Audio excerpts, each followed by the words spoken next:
Hey, everybody, welcome back to the podcast. You're listening to the longest running superhero role playing game on Earth. I'm your host, the Game Master, and today's game picks up exactly where we left off last time. So if you haven't seen that video, go check that out first. Otherwise, this one probably won't make much sense. Anyways, before we get into the adventure itself, smash that like button. Make sure you're subscribed and leave us a comment.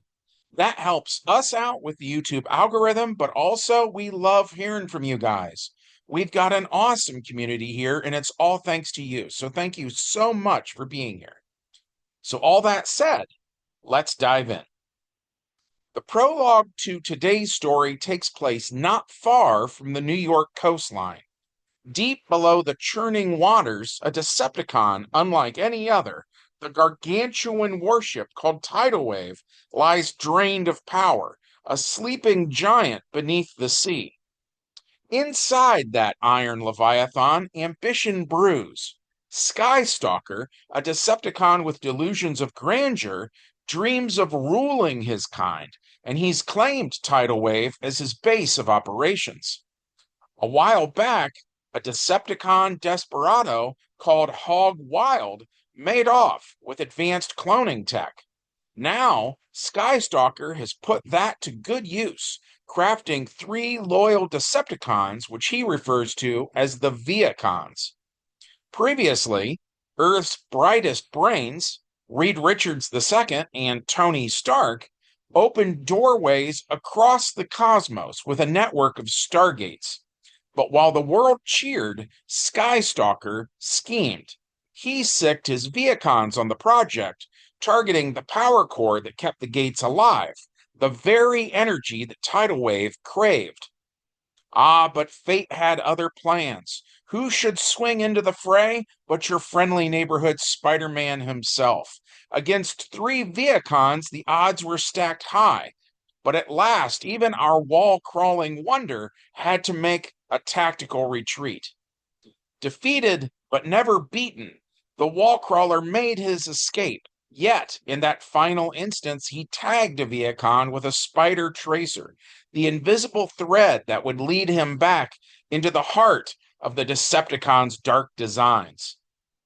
Which brings us to the main plot of today's gripping game of gallantry when Spider Man swings by For Freedom's Plaza in search of some help from none other than the fearless first family known as the Fantastic Four.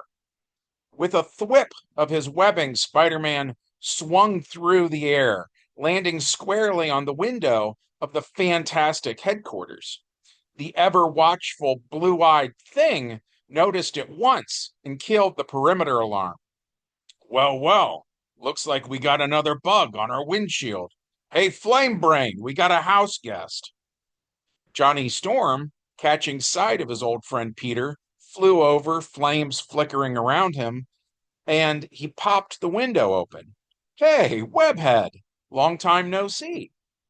Before anyone could settle in, a familiar whir of servos announced the arrival of Hulkbuster Herbie. The towering robot stepped into the room, optics glowing kindly as it took in the sight of their familiar house guest.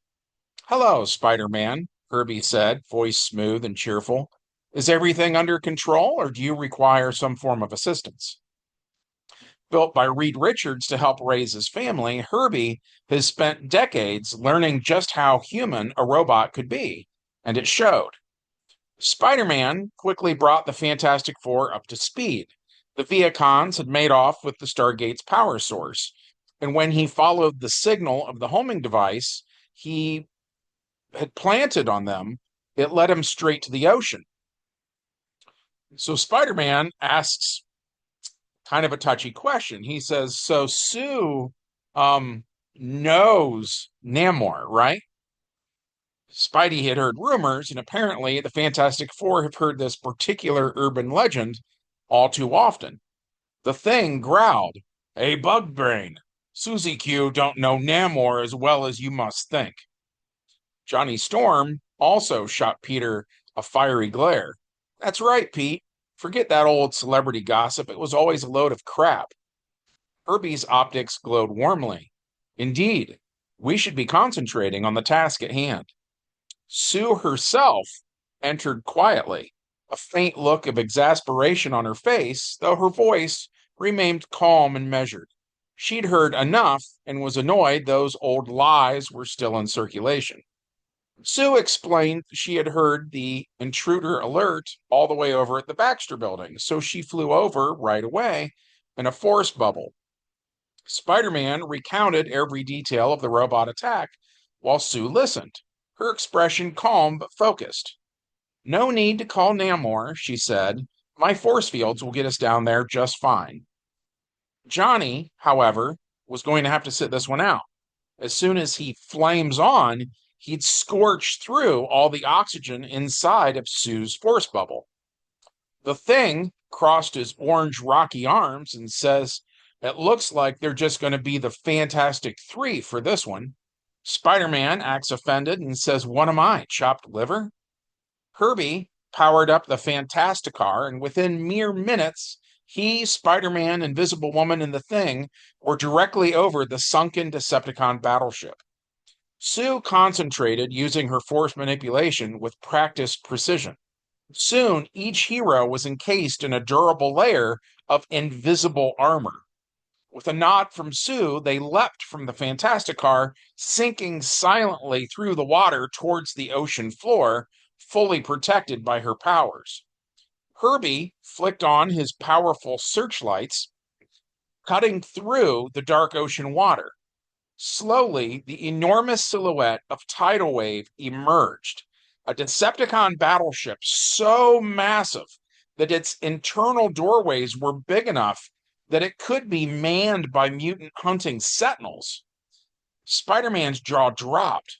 Whoa, this thing makes an Earth carrier look like a rowboat. The heroes sank slowly through the water, their invisible armor keeping them safe from the crushing pressure. At last, they touched down on Tidal Wave's enormous flight deck, a surface so vast it could carry an entire city. H.E.R.B.I.E.'s lights swept across the deck, illuminating towers and control towers and massive machinery, each detail emphasizing just how gargantuan the Decepticon battleship really was. Spider-Man blinked up at the looming structures.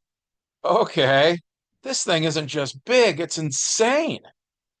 The team readied themselves while inside Tidal Wave, a faint intruder alert flickered across dimly lit consoles.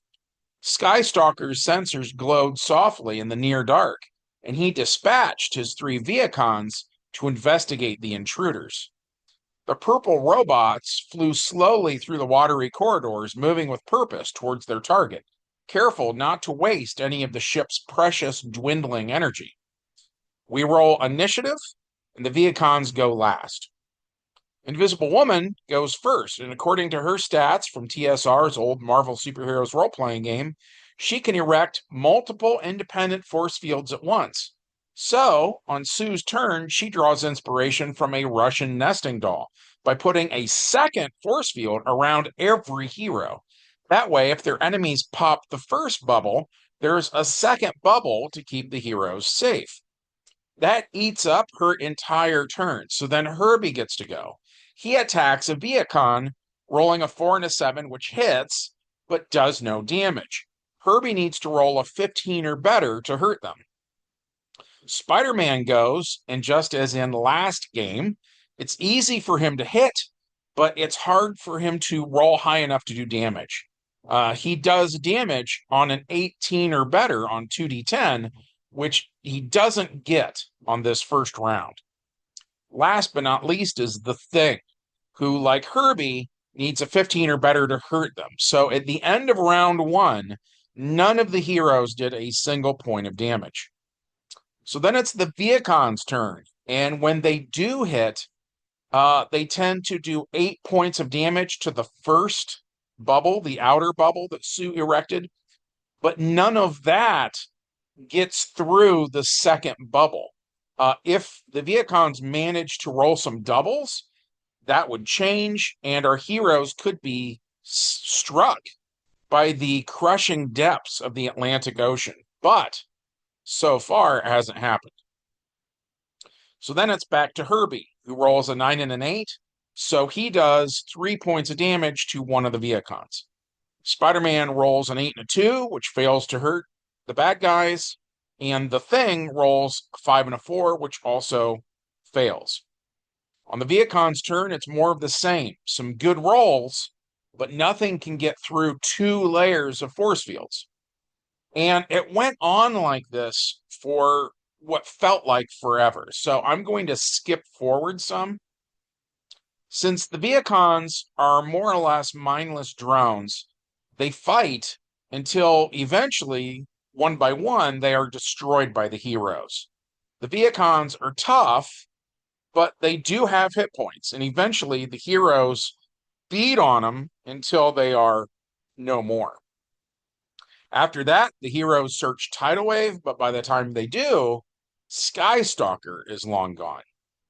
Which brings us to the epilogue of this game session. The heroes return to the Four Freedoms Plaza and the Fantasticar with the power generator that they recovered from the Decepticon ship, when they're all very surprised to find that Reed Richards I is here.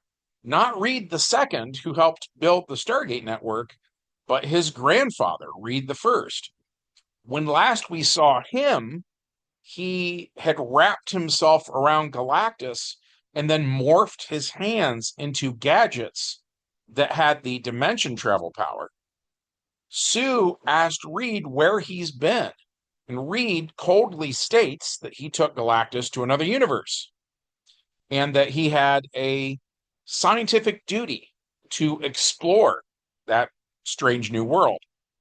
He says he's done now, and if it's even possible, Reed sounds even more inhuman than he did before, which concerns everyone because he reminds them of the evil twin of Reed's that they had to fight earlier this year.